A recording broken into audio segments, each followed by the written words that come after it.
한국 IR협의회 리서치센터 애널리스트들이 직접 쓴 보고서를 영상을 통해 보다 쉽게 이해할 수 있도록 만나보는 시간입니다. 소중한 리포트 같이 보기. 먼저 김경민 연구위원과 함께하겠습니다. 안녕하세요. 네, 네. 안녕하십니까.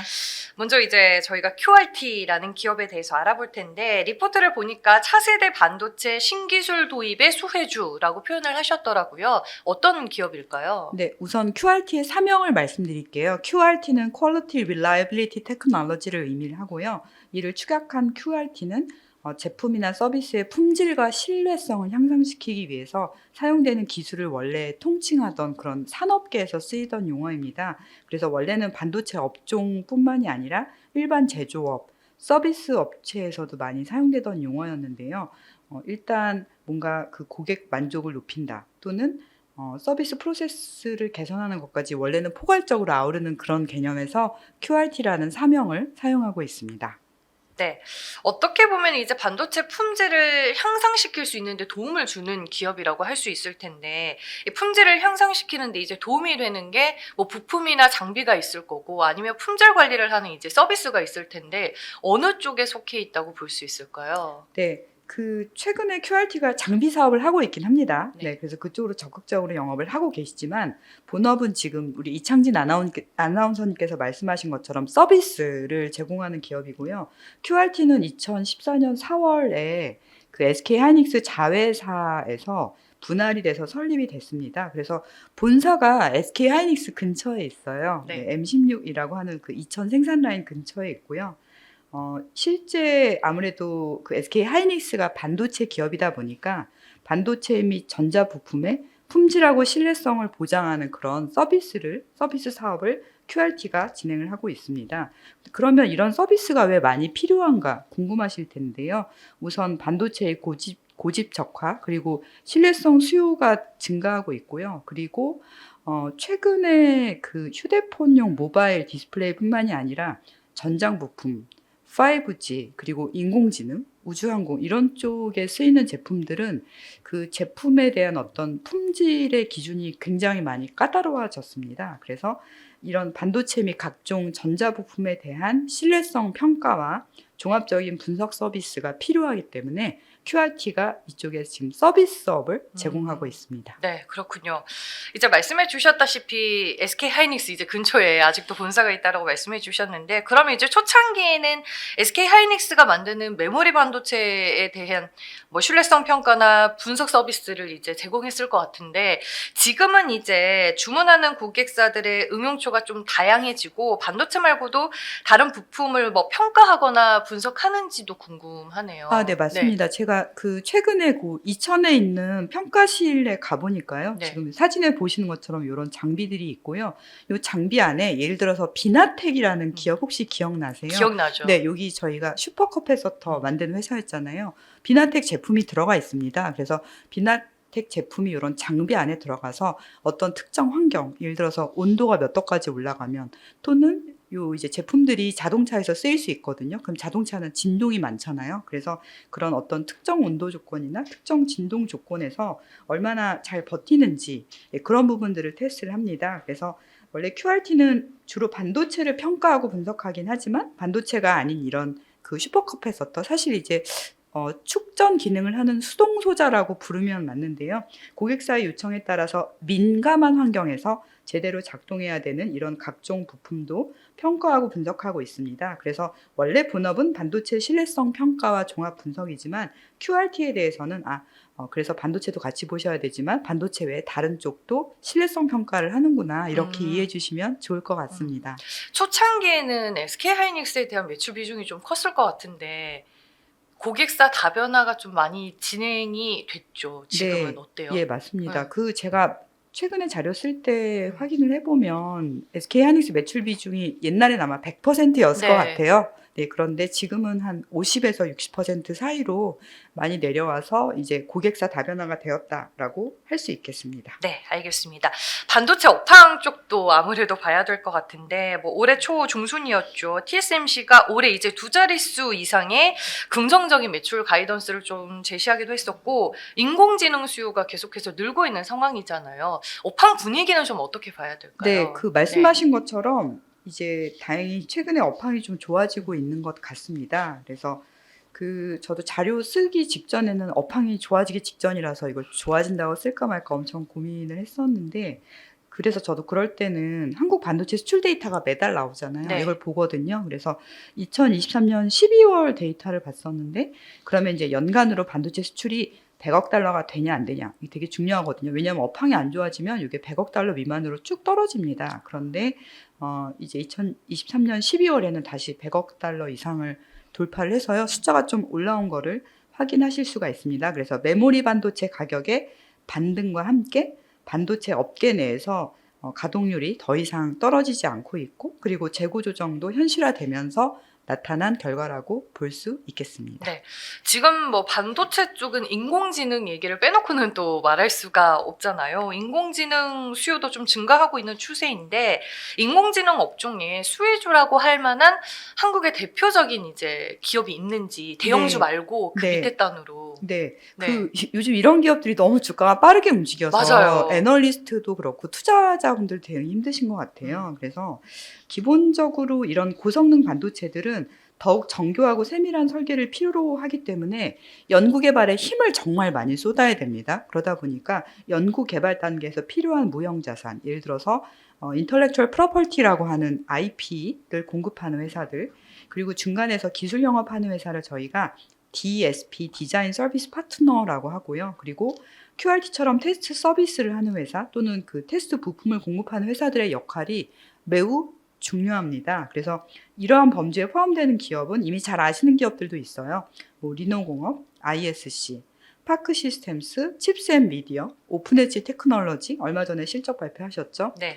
퀄리타스 반도체, 코아시아, AD 테크놀로지, 가온칩스, 에이징랜드입니다. 그래서 이런 회사들은 처음에 들으시면 이 회사가 IP 하는지 DSP인지 소켓인지 막 헷갈리실 수 있거든요. 다만 이런 기업들의 공통점은 고성능 반도체를 연구 개발할 때 필요한 무형자산을 제공을 하거나 기술 영업을 제공하거나 아니면은 테스트 서비스를 제공하거나 아니면 그때 필요한 부품들을 제공하는 회사다. 이렇게 이해해 주시면 좋을 것 같고요.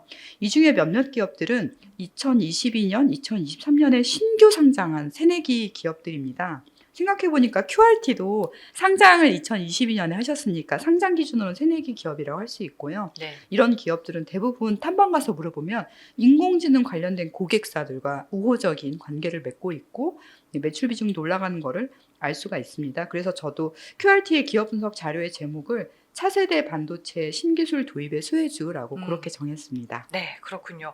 그리고 요즘 메모리 반도체 중에서 이제 HBM이라는 기술이 크게 주목을 받고 있는데, 이 기술이 저는 이제 후공정 쪽에 속하는 기술인 걸로 알고 있는데 좀 구체적으로 설명을 해주실 수 있을까요? 네, 그 HBM을 좀 말씀을 드릴게요. 네. HBM 같은 경우는 사실은 나온 지 10년 된 기술이고요.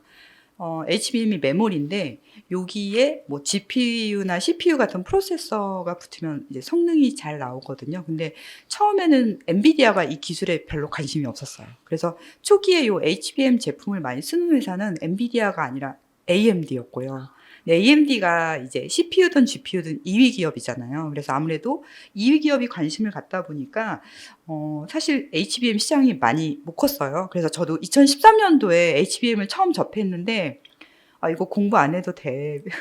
그런 생각을 많이 하면서 좀 소홀하게 봤거든요. 그래서 HBM 좀 다시 말씀을 드리면 HBM 같은 경우는 이제 기존 그 단일 형태로 패키징된 그런 D램을 어떻게 하느냐. 그냥 그 하나하나를 위로 수직으로 쌓습니다. 그래서 저희가 스택형 메모리 구조다라고 얘기를 하고 있고요. 이렇게 여러 개 쌓다 보니까 대역폭이 엄청 숫자가 확 올라갑니다. 그래서 속도가 빨라집니다. 그래서 지금 조금 구버전에 해당되는 게 HBM2인데 이것도 초당 속도가 매우 빠른 편이고요. 최신 버전에 해당되는 게 HBM3E라고 하거든요. 이 숫자가 올라갈수록 좋은 건데 이쪽도 역시 핀당 그 속도가 엄청나게 빨라집니다. 그래서 기본적으로 그 고속을 구현하는 D램이다. 이렇게 이해해 주시면 좋을 것 같고요.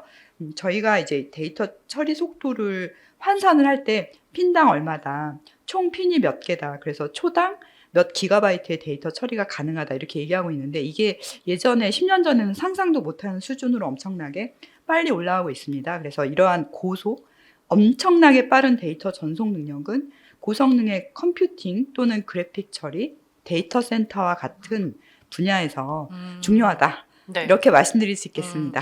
H빔 기술이 인공지능 시대 왜 필수적인지를 좀 자세하게 설명을 해주신 것 같습니다. 이어서 이제 QRT 실적에 대해서는 또 어떤 뷰를 갖고 계시는지 얘기를 들어봐야 될 것 같아요. 네, 제가 실적 쓴 페이지가 있으니까 이거 넘겨서 말씀을 드릴게요. 사실 네. 대부분의 기업들이 이제 막 실적들을 발표하고 계셔서 사실 마지막 특히 4분기에는 되게 변화가 많거든요. 네. 네, 그래서 사실 막 뭔가 공시가 나오기 전이다 이러면은 좀 애널리스트가 잘 추정할 것일까 이렇게 생각하실 수도 있을 것 같아요. 그래서 일단 제 추정치를 2024년 거를 좀 말씀을 드릴게요. 올해 제가 어떻게 본지 말씀을 드리면 일단 매출은 전년 대비 많이 증가할 것 같아요. 그래서 한 700억 이상, 727억 정도로 예상을 하고 있고 QRT가 상장하시기 직전에 2021년도에 매출이 719억이었거든요. 그래서 그때보다 잘 나올 것 같습니다. 그래서 왜 그런지 이제 이유를 말씀을 드리면 첫 번째로 그 차세대 메모리 반도체 그리고 인공지능용 비메모리 반도체 때문에 신뢰성 평가 의뢰가 굉장히 많은 것 같아요. 그러니까 기본적으로 이런 신분야의 반도체들이 이유를 알 수 없는 분량이 너무 많다고 합니다. 그래서 다 뜯어봐야 되는 경우도 있고요. 뜯어봐야 되는 경우에는 마치 저희가 몸이 아픈 환자가 병원에 간 것처럼 종합분석이라는 그런 서비스를 또 제공하기도 하고요. 그래서 종합분석도 매출이 많이 늘 것 같아요. 그래서 제가 올해 매출 중에 727억 중에 신뢰성 평가 매출은 483억 생각하고 있고요. 주로 신뢰성 평가는 고객사가 신규 칩이나 신규 소자를 R&D 할 때, 네. 연구 개발할 때 신뢰성 평가 많이 해드리고 있고요. 불량품이 난 경우에는 주로 고객사가 종합 분석을 많이 의뢰하는데 이쪽 매출은 178억 정도로 생각을 하고 있습니다. 그래서 매출은 총 727억으로 과거 2021년 최고치보다 잘 나올 것 같고요. 다만 영업이익은 제가 조금 보수적으로 추정을 했어요. 그래서 예전에 그 2021년도에 영업이익 최고치가 165억이었거든요. 근데 그거보다 낮은 121억으로 추정을 하고 있습니다. 왜냐하면 그 사이에 직원분들을 되게 많이 뽑았어요. 근데 네. 직원분들 많이 뽑을 수밖에 없는 게 고객사가 많이 늘어났습니다. 그래서 고객사가 지금 800곳 이상으로 다변화가 되고 평가 및 검사 항목이 많아져서 장비 구입이 늘어나고 이를 관리하는 인원이 증가했기 때문입니다. 네. 아무래도 이제 QRT를 찾는 곳이 많기 때문에 매출은 증가하지만 또 그에 따라서 회사 인원이 증가하고 설비 투자 때문에 영업이익은 조금 보수적으로 본다라고 실적에 대해서 평가를 해주셨습니다. 저는 이제 또 궁금한 게 저희가 반도체 같은 경우에는 글로벌 기업도 또 살펴봐야 되잖아요. 글로벌 시장에서 실제로 QRT와 같은 회사가 좀 존재하는지 궁금하네요. 네, 대만에 네. 있습니다. 대만의 반도체 산업이 발전했잖아요. 그래서 대만에 상장 기업이 두 개가 있고요. 하나는 Materials Analysis Technology, 그리고 두 번째 기업은 Integrated Service Technology라고 합니다. 너무 이제 기니까 이거 다 줄여서 마텍이다, IST다 이렇게 얘기를 하는데 이런 기업들 특징 보면 매출이 벌써 1,000억을 상회해요. 네, 그리고 고객사도 좀 더 다변화돼 있고요. 근데 그러면 이 회사들은 어떻게 1,000억 상회하냐? 설립된 지 오래됐습니다. 그래서 제가 자료에도 기술했지만 Materials Analysis Technology는 2002년도에 설립이 됐고요. 그러니까 20년 이상 된 회사이고, 그리고 Integrated Service Technology 이 회사는 1994년도에 출범을 했어요. 그래서 독립법인으로 출범을 했고 그때부터 영업을 열심히 했기 때문에 이 회사들은 지금 매출이 이미 저희가 원화 기준으로 1,000억이 넘는 거고 QRT는 사실 설립일 자체는 2014년이거든요. 그래서 아직은 역사가 짧지만 제 생각에는 성장의 초기 국면이다. 그래서 좀 더 시간을 두고 살펴보면 고객사도 다변화될 거고요. 그러면은 지금 당장 아니더라도 네. 분명히 매출 1,000억 넘을 수 있다라고 저는 생각하고 있습니다. 네, 말씀해 주셨다시피 10년 뒤에 QRT가 또 기대가 되는 대목입니다. 이제 밸류에이션 얘기를 또 들어봐야 될 텐데 올해의 영업이익을 좀 보수적으로 보신다고 하셨으니까 밸류에이션은 좀 어떻게 계산을 하셨을지. 네, 저도 참 영업이익 보수적으로 계산하면 뭐가 문제냐면 아시겠지만 영업이익을 보수적으로 계산하면 네. EPS도 좀 이렇게 숫자가 작게 제가 네. 계산이 되잖아요. 그러면 PER이 높게 나오는 거예요. 그래서 그러면은 이거 싸다라고 말하기가 좀 어려운. 네, 그래서 2024년도 실적 추정치 기준으로 PER이 21배 정도 나왔고요. 그래서 조금 네. 부담스럽긴 하지만 근데 이쪽 그 고객사 연구개발과 관련된 회사들이 PER이 높습니다. 그래서 아까 제가 리노공업 말씀드렸는데요. 29.7배? 네. 그리고 그쪽에 칩스앤미디어 이런 회사 많이 들어보셨을 거예요. 얼마 전에 실적 발표하셨는데 56배? 예. 그리고 미국의 비슷한 회사 중에 뭐 케이던스, 시놉시스 있거든요. 거의 60배예요. 네. 그래서 반도체 업종 내에서 이렇게 고객사 연구개발과 관련된 어떤 그런 걸 돕는 회사들은 밸류에이션이 대단히 높고 그런 회사들의 밸류에이션 대비 QRT가 높은 게 아니다. 이렇게 네. 말씀을 드릴 수 있겠습니다. 네, 알겠습니다. 저희가 이제 밸류에이션에 대한 얘기까지 들어봤습니다. 마지막으로 QRT의 리스크 요인은 없는지 좀 체크를 해봐야 될 것 같아요. 네, 그 고객사의 어떤 페인 포인트를 해결해주는 회사긴 한데요. 다만 고객사가 신규 어떤 테스트를 필요로 할 때 그 테스트 할 수 있는 장비를 사오시는 경우가 있거든요. 그런데 QRT 입장에선 그런 장비를 사올 때 캐펙스 부담이 큽니다. 그래서 장비를 사왔는데 매출이 안 나온다. 또는 매출이 나오긴 나오는데 금방 안 나온다. 이러면 주가가 하락해요. 네. 그래서 아마 이렇게 제 생각에 이 업종의 특성이나 전망 산업의 전망은 매우 밝은데 뭔가 고객사 요구 대응하면서 투자했는데 바로바로 매출이 안 나오면 이 회사의 수익성이나 재무 안정성이 악화될 수 있기 때문에 그런 부분 리스크다라고 생각하고 있고요. 다만 과거에 그 주요 고객사 SK 하이닉스 요청으로 SSD 테스트 장비를 대거 구입한 적이 한 번 있거든요. 그래서 그때 한번 회사가 아직 되게 크기가 작을 때 처음으로 캐펙스가 연간 100억이 넘었었어요. 그런데 실제 3년 지나고 나서는 매출이 바로 앞자리가 달라졌습니다. 그래서 원래 이제 매출이 200억대였는데 SSD 매출 붙고 나서는 400억대로 들어갔어요. 네, 그래서 요 부분이 바로 매출이 안 나오면 네, 그런 부분이 주가에 영향을 끼칠 수가 있다. 네, 그 점을 리스크라고 말씀드릴 수 있겠습니다. 네. 뭐 성장성이 좀 담보되는 보장되는 기업은 저희가 또 일희일비할 부분은 아니니까 네. 알겠습니다. 그렇게 체크해 주신 부분까지 잘 보시길 바라겠고요. 차세대 반도체 신기술 도입의 수혜주라고 표현해 주신 QRT 기업에 대해서 알아봤습니다. 이어서 김경민 연구위원과 또 다른 기업에 대해서 분석을 해보겠습니다.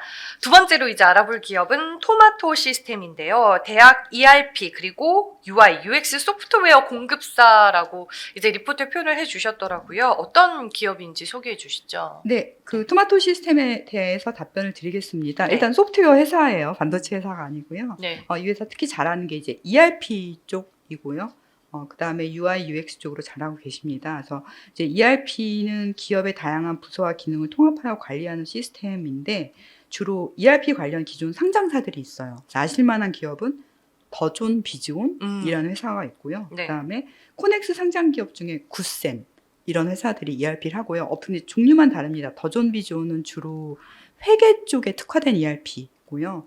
이제 굿센 같은 경우는 건설 회사에 특화된 ERP입니다. 업종별로 ERP 대표주들이 있구나 이렇게 이해하시면 좋고요. UI나 UX는 이제 사용자가 소프트웨어를 편리하게 사용할 수 있도록 화면을 멋있게 있어 보이게 만들어주는 그런 서비스다라고 생각하시면 좋을 것 같습니다. 그래서 토마토 시스템은 이러한 ERP 시스템과 UI, UX 설계 소프트웨어를 제공함으로써 각 기업들, 특히 대학들이 더 효과적으로 운영되고 사용자 친화적인 솔루션을 제공할 수 있도록 돕고 있습니다. 그래서 결론적으로 기업의 디지털 전환과 혁신에 기여하고 있습니다. 네, 이제 소프트웨어 회사다라고 정리를 해주셨는데 그러면 대표적인 솔루션은 이제 어떤 소프트웨어인지 알 수 있을까요? 네, 토마토 시스템의 전면에 내세우는 주력 제품은 UI UX 플랫폼인 이제 엑스빌더라는 이런 제품이고요. 엑스빌더는 HTML5를 기반으로 합니다. 그래서 어떤 혁신적인 UI UX 개발 도구라고 할 수 있고요.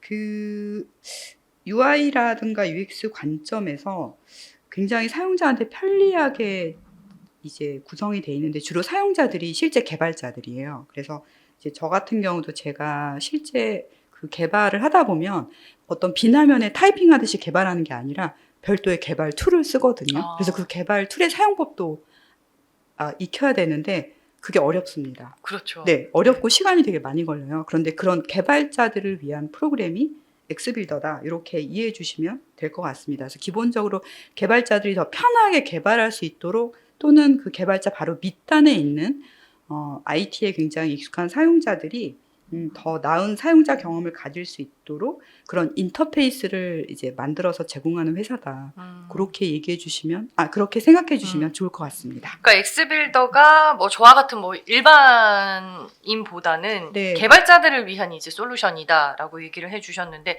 이름은 어떻게 그러면 지어진 거예요? 저도 이제 그게 궁금해서 탐방 네. 갔을 때 여쭤봤어요. 그래서 이 개발자들을 위한 그 솔루션이 엑스빌더인데, 어떻게 지어졌냐라고 여쭤봤더니 이제 엑스빌더의 요 X 부분은 익스텐디드나 익스텐서블을 의미하는, 그래서 뭔가 풍부하다, 빠르다, 사용자 경험이 좋다 이런 의미에서 고급 기능을 제공한다는 그런 느낌이었고, 익스텐디드도 역시 어떤 기능의 확장성을 의미하고 있고요.